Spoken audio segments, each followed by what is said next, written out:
മഹാനായ അബ്ദുല്ലാഹി ബിൻ ഉമർ റളിയല്ലാഹു അൻഹു ഒരു മലഞ്ചെരുവിലൂടെ ഇങ്ങനെ യാത്ര ചെയ്യുകയായിരുന്നു. ആ ഒരു സമയത്താണ് ഒരുപാട് ആടുകളെ മേയ്ക്കുന്ന ഒരു ആട്ടിടയനെ കണ്ടത്.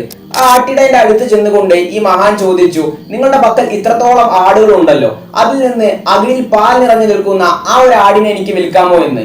അപ്പോൾ ഈ ഒരു വ്യക്തി പറഞ്ഞു, ഈ ആടുകൾ ഒന്നും എന്റേതല്ല, ഇതെല്ലാം മേയ്ക്കാൻ വേണ്ടി ഏൽപ്പിക്കപ്പെട്ട വെറും ഒരു ജോലിക്കാരൻ മാത്രമാണ് ഞാൻ.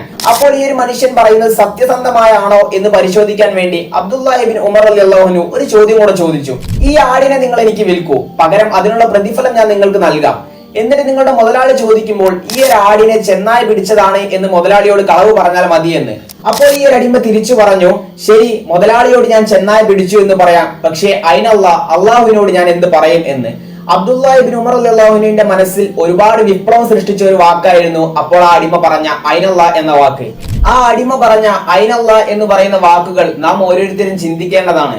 കാരണം ആരും കാണാതെ നമ്മൾ തെറ്റ് ചെയ്യുമ്പോൾ ഐനല്ലാ എന്ന വാക്ക് നമ്മുടെ മനസ്സിലേക്ക് വരണം. അള്ളാഹുവിനോട് ഒരിക്കൽ എന്ത് പറയും എന്ന ചിന്ത.